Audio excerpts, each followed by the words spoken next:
लोग population ecology का ये 5वां लेक्चर देख रहे हैं।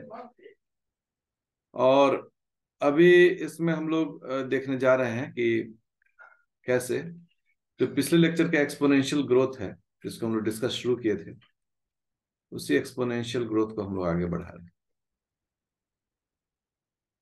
हम लोगों ने पिछले लेक्चर में देखा था इस एक्सपोनेंशियल ग्रोथ के लिए एक फॉर्मूला, द रेट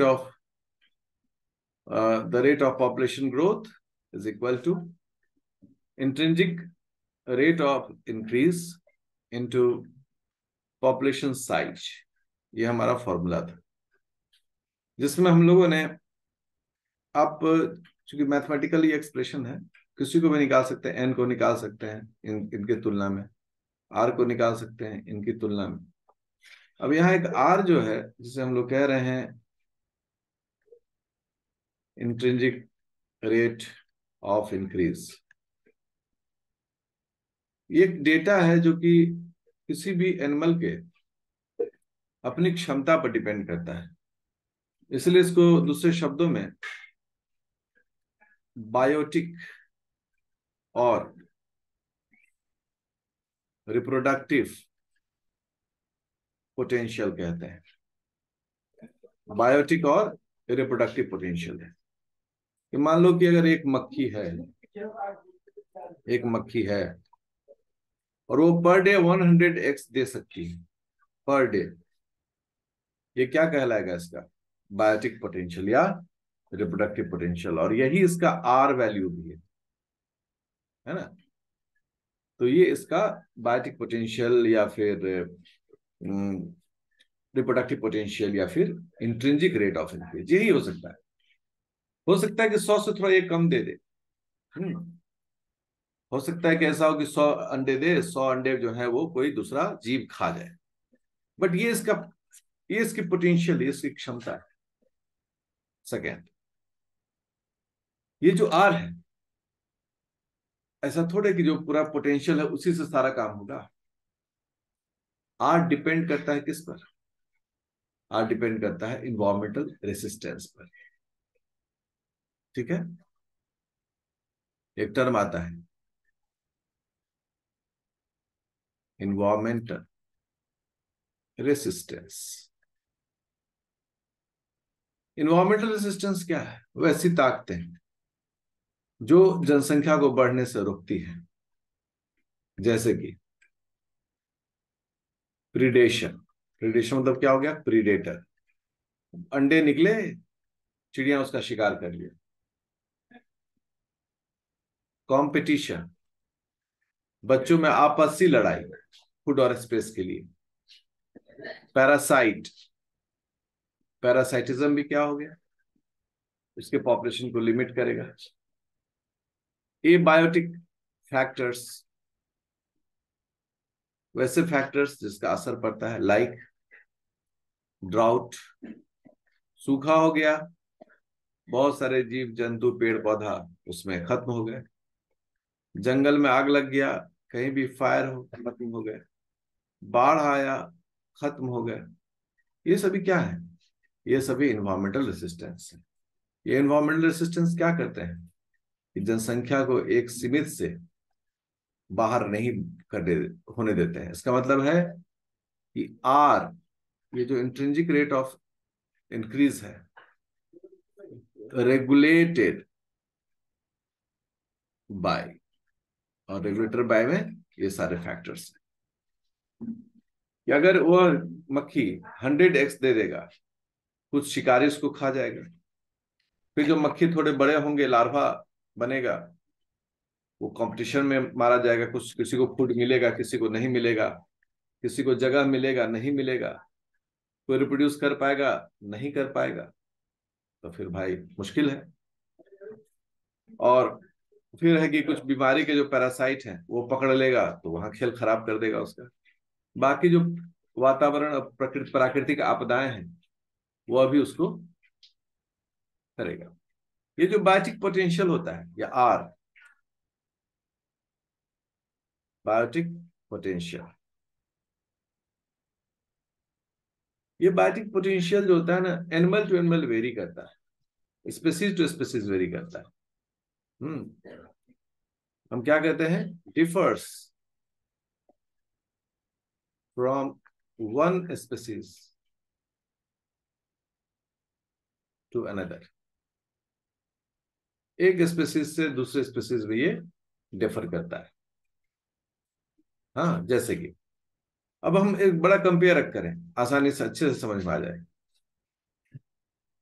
ठीक है, सोचो, डियर, हिरन, एलिफेंट। तो आप क्या देखेंगे, डियर 1 ईयर में ढेर सारा ऑफ स्प्रिंग्स प्रोड्यूस करता है, बहुत सारे अपने बच्चे देता है। ठीक है ना। जबकि एलिफेंट देखेंगे तो अगर मैक्सिमम हम कैपेसिटी बोले एक। क्यों ऐसा हो गया भाई? क्योंकि डार्विनिज्म कहता है कि जिसको जितना स्ट्रगल होगा उसका बायोटिक पोटेंशियल उतना ज्यादा होता है। हिरन का बहुत स्ट्रगल है, बहुत शिकार करने वाले जो शेर हैं, लोमड़ी है, फॉक्स है, लियोपार्ड है, ये सभी आसान शिकार मानते हैं एक हिरन को, डियर को। बट एक एलिफेंट को का शिकार करना इनके लिए बहुत मुश्किल होती है। इसलिए इनका सर्वाइवल रेट क्या होगा एलिफेंट का, बहुत अच्छा होगा। इनका मतलब नेचर ने क्या कहा कि हाँ भाई, हम बैलेंस में चलेंगे। जिनको ज्यादा खतरा होगा उनको ज्यादा हम देंगे, क्षमता को ज्यादा अपना कर सकें। और जिनको ज्यादा सिक्योरिटी है वो कम बच्चे देंगे। हम ही लोग हैं, ह्यूमन है, बहुत सिक्योर्ड है, हमारा अपना घर है, मेडिसिन है, इंफ्रास्ट्रक्चर है। तो हम लोग कहाँ मतलब भीड़ लगाते हैं जनसंख्या की। लेकिन वहीं पर जहाँ वॉर जोन हो, बहुत युद्ध हो, बहुत बीमारियां हो, बहुत गरीबी होगी, वहां काफी बच्चे हो। अब आर जो है, आर को हम लोग क्या कहते हैं एक मैथमेटिकल फॉर्मूला में, आर इजिकल टू B-D। ये एक फॉर्मूला हो गया। Biotic potential depends on per capita birth rate, जिसे हम लोग 20 इंडिकेट कर रहे हैं, minus per capita death rate. ठीक है।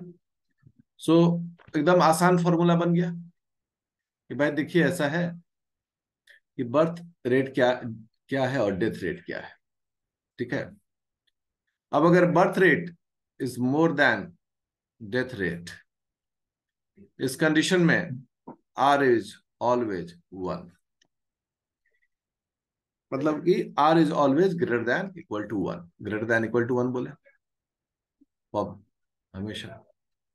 और अगर बर्थ रेट कम हो और डेथ रेट ज्यादा हो, R R is always less than 1। और जब birth rate is equal to death rate तो आर इज ऑलवेज 1। ठीक है। ये मैथमेटिकल रिलेशनशिप है। इस मैथमेटिकल रिलेशनशिप को आराम से समझना चाहिए कि अगर बर्थ रेट ज्यादा है तो आर हमेशा 1 दिखेगा, 1 से ज्यादा दिखेगा। बर्थ रेट कम है, डेथ ज्यादा है, आर हमेशा 1 से कम होगा। और बर्थ रेट और डेथ रेट बराबर हो तो आर हमेशा इक्वल टू 1 होगा। सबसे बेस्ट कंडीशन यही माना जाता है। जनसंख्या नियंत्रण किस आधार पर बनाया गया? नहीं नहीं साहब, बर्थ रेट और डेथ रेट दोनों को हम लोग 1 बनाकर चलेंगे ना, तो जनसंख्या ना बढ़ेगा ना घटेगा। ऐसा हो नहीं पाता है, लेकिन फिर भी इस मुद्दे को समझना चाहिए। अब जहां आर इज ग्रेटर देन 1, वहां पॉपुलेशन बढ़ेगा, increasing population. R is less than 1, diminishing population, diminishing population. जहां आर इज इक्वल टू 1, वहां स्टेबल पॉपुलेशन, है ना। यहां जो ग्रोथ है पहला वाले में, वो इंक्रीजिंग में वो पॉजिटिव, डिमिनिशिंग में नेगेटिव, और इसमें कांस्टेंट, कांस्टेंट ग्रोथ। करेक्ट। इसी को सर्वाइवरशिप ग्राफ में कैसे दिखाया गया था? सर्वाइवरशिप ग्राफ में इसी ग्राफ को ऐसे दिखाया गया था, यही था। टाइप 1 के लिए हम लोग क्या लिखेंगे? टाइप 1 के लिए लिखेंगे birth rate is more than death rate. Type 2 के लिए क्या लिखेंगे? Birth rate is equal to death rate. Type 3 के लिए क्या लिखेंगे? Birth rate is less than death rate. Correct. तो इसी प्रकार से इस चीज को ऐसे डिफाइन किया जाता है। ये जे शेप्ड एक्सपोनेंशियल एक्सपोनेंशियल कर्व, जे शेप्ड ग्राफ, ये बहुत पॉपुलर है। ठीक है, ये जो एन एक्स में क्या है? टाइम। ठीक है, टाइम जिसे हम लोग स्मॉल टी से रिप्रेजेंट करते हैं। और वाई में क्या है? एन। एन मतलब हो गया पॉपुलेशन साइज। तो यहां मान लो कि 100 लोग रह रहे थे अभी, 1 डे या टाइम जो भी है, T1 T2 करके। एक ही बार क्या देख रहे हैं कि ये तीन ऐसे टाइम स्लॉट हैं जिसमें ग्रोथ 100 से जो मैक्सिमम कैरिंग कैपेसिटी है, मान लो कि 1000 लोग यहाँ रह सकते हैं, उसको भी पार करके ये 1500 पहुंच गया है ना, रेलम पेलम हो गया। हम जानना चाहेंगे कि भाई ये 3 मिनट में क्या हुआ, ऐसा क्या हो गया इस 3 मिनट में कि इतना रेलम पेलम हो गया? ये जो 3 मिनट है, इस 3 मिनट में ऐसा क्या हुआ? हाँ। तो जब इस 3 मिनट को हम लोगों ने चेक किया तो देखा क्या कि अरे यहाँ तो मेला लगा हुआ है, यहाँ तो ऐसा उत्सव है, यहाँ तो कोई रैली है ना। या फिर ग्रासलैंड में क्या होता है कि जब घास का मैदान पूरा एकदम हरा भरा हो जाता है तो लाखों की संख्या में जो शाकाहारी जीव होते हैं वो उस ग्रासलैंड में माइग्रेट करता है। आप लोग यूट्यूब पर वीडियोस पर देखते भी होंगे, या शॉर्ट्स में, या इस तरह से रील्स में भी दिखता है। लाखों की संख्या में नील गाय, हिरन, जो भी है उस इलाके में रहने वाले शाकाहारी है, सब एकदम रेलम पेलम करके पहुंच जाता है। और रेलम पेलम करके वो रहा, 1 आध 2 महीना वहां भोजन जमकर किया, डटकर खाना खाया, और फिर सब वहां से वापस हो गया। तो अगर जे के बाद अगर देखते हैं तो उल्टा जे भी बन जाता है, तुरंत वो लोग क्या हो रहा है, वापस होकर फिर से वापस वही पॉपुलेशन। तो जे का आधा टुकड़ा क्या है? एक्सपोनेंशियल इंक्रीज है, इसीलिए हम लोग जे शिफ्ट कह रहे हैं। और जे जो रिवर्टेड जे है वो क्या है? एक्सपोनेंशियल डिक्रीज है। जितना दिन कुंभ का मेला है, एक्सपोनेंशियली लोग गए, 1 करोड़ लोग पहुंच गए, 2 करोड़ पहुंच गए, 5 करोड़ पहुंच गए। मेलवा खत्म हो गया तो तुरंत क्या किए वो सब? वहां से तुरंत प्रस्थान किए, जैसे तैसे वापस अपने घर आ गए। तो ये एक्सपोनेंशियल का ये ग्राफ है। ग्राफ को भी अच्छे से समझना चाहिए। Integral form of exponential growth equation. Exponential growth equation को हम लोग कुछ और भी तरीके से एक्सप्लेन करते हैं, क्योंकि अभी हम लोगों ने जो एक्सपोनेंशियल ग्रोथ के लिए देखा वो क्या देखा? dn/dt is equal to r/n। मैं हमेशा विद्यार्थियों को बोलता हूँ वो फॉर्मूला में सिर्फ सिंबल्स नहीं पढ़े, बल्कि इसको बोल कर भी सीखें। कैसे? Rate of increase of growth is equal to biotic potential या intrinsic rate of increase to total population. ऐसे इसको पढ़ा जाता है, क्लियर हो जाता है, दिमाग में बातें बैठ जाती हैं। इसको हमेशा सिर्फ फॉर्मूला नहीं बोलना है, बल्कि इसको तरीके से डिफाइन करना चाहिए। अगर एक्सपोनेंशियल ग्रोथ इक्वेशन को देखें तो एक फॉर्मूला है, N T equal to N naught E to the power R T. और जब विद्यार्थी, बायोलॉजी का विद्यार्थी ऐसा इक्वेशन देखता है वो बोलता है बाप रे बाप, क्या है ये? अरे कुछ नहीं है, एकदम आसान आसान चीज सब है, देखो कैसे इसको बताया जाता है। N stands for population size, T stands for time. इसको बोला लिखा गया population size after time T. T समय के बाद पॉपुलेशन साइज क्या था? एन नॉट को क्या कहेंगे हम लोग? N for stands for population size. So population size N at time zero, at the time zero. हम तो कोई ना कोई टाइम को तो मानना पड़ेगा ना भाई कि शुरुआत हो रही है जीरो, ZERO, जीरो. तो इसके लिए लिख दिया गया एन नॉट. क्या टोटल पॉपुलेशन साइज? ये भाई देखिए ऐसे, ई जो है ई एक्सपोनेंट है. एक्सपोनेंट जो है एक मैथमेटिकल कांस्टेंट है, अ मैथमेटिकल कांस्टेंट. ठीक है, जिसका वैल्यू होता है, ये अभी आपको कुछ बहुत जाने ऐसा जरूरी नहीं है. बाकी आर के बारे में तो सबको पता है. आर है इंट्रिंसिक रेट ऑफ इंक्रीज, या आप जिसे बायोटिक पोटेंशियल कहते हैं. और टी का मतलब हो गया एट गिवन टाइम. पहले हम लोग कैसे बोलते हैं? बोलते हैं कि टी टाइम के बाद, मतलब हमको कोई कहता है कि अच्छा बताइए, इस फॉर्मूला को अब हम लोग थोड़ा सा डिलीवरेबल बनाते हैं. डिलीवरेबल मतलब इस फॉर्मूला को थोड़ा सा समझने के क्रम में बनाते हैं. N T equal to N naught E R T. कोई हमको बोला कि अच्छा बताइए कि एन नॉट जो था ना, मतलब जीरो टाइम पर किसी भी इलाके में, प्रयागराज में 100 लोग रह रहे थे. करेक्ट.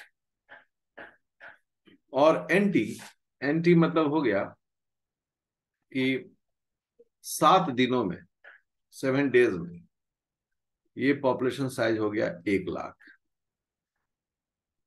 अच्छा, इतने लोग हो गए. कहानी यही है. ठीक है ना.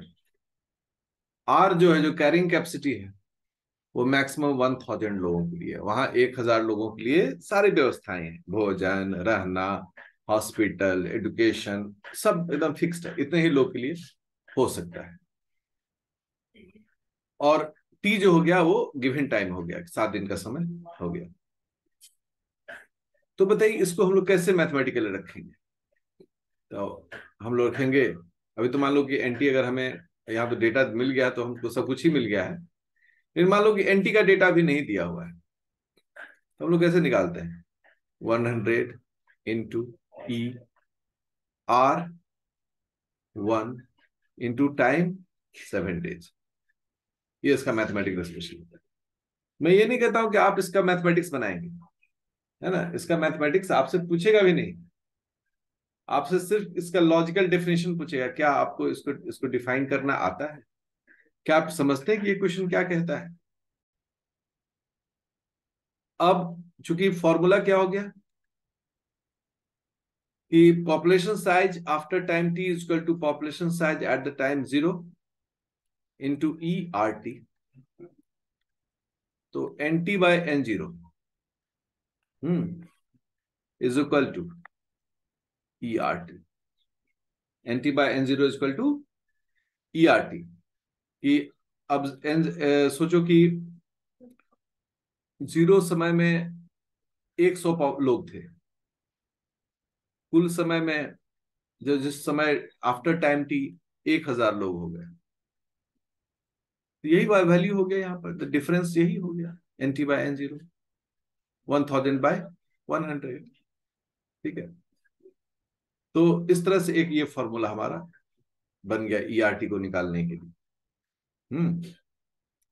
क्योंकि ये जो ई है एक्सपोनेंशियल वैल्यू है, इसका वैल्यू जो है वो चेंज करते रहेगा. किस पर डिपेंड करेगा? आरटी पर. ये कई बार सवाल पूछता है कि जो एक्सपोनेंशियल वैल्यू है किस पर डिपेंड करता है?